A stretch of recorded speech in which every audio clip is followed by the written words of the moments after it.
All right, let's get into these agreements, because I know you've been eagerly waiting all day long to get to this. And we're going to get to it right now on page 142. So let me be clear here now. There's an agreement to buy with if I intend to stay in it. That's a lease option agreement we covered this morning. And then there's a lease option agreement that I intend to install a tenant buyer in the house, whether I intend to stay or whether I'm in the middle or not. I use the same lease option agreement to install a tenant buyer, whether it's an axe or a sandwich or whether I own it. And that is the agreement that begins on page 143. An easy way to recognize it on the Gold Club site is the one with the table of contents is the one you use to install tenant buyer. Be real careful you do not mix these two agreements up. Incidentally, you have two of them with table of contents, but only one of them is under your control without ownership button, and that's this one. There's another one under your work for equity button, which is designed to put work for equity tenant buyers in houses, assuming they're going to do all the work with their money and their labor and their materials.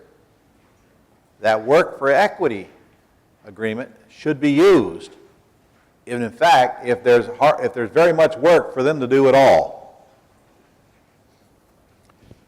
The work for equity agreement literally is a different agreement because it is crystal clear in there that a condition of their purchase is that they are responsible for the repairs.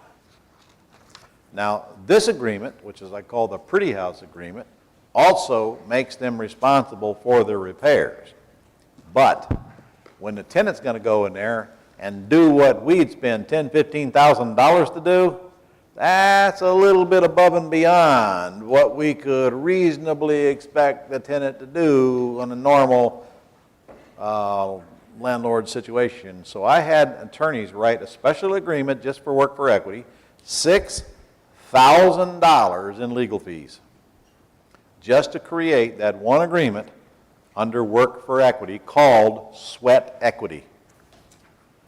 Where it says real property possession and lease agreement on your agreement here, the word sweat equity will appear there on that one. You'll find it again under the work for equity button. If I'm doing an axe deal, I'm going to use the one in your book because the house is not in that bad a shape. The more work it needs, the more I'm going to be prone to the other one. And I don't have an actual number, and I don't have any magic formula. Use your own judgment on it. But let me go through this one, make sure that we address the important points, and then when you get a chance, you can read this thing word for word.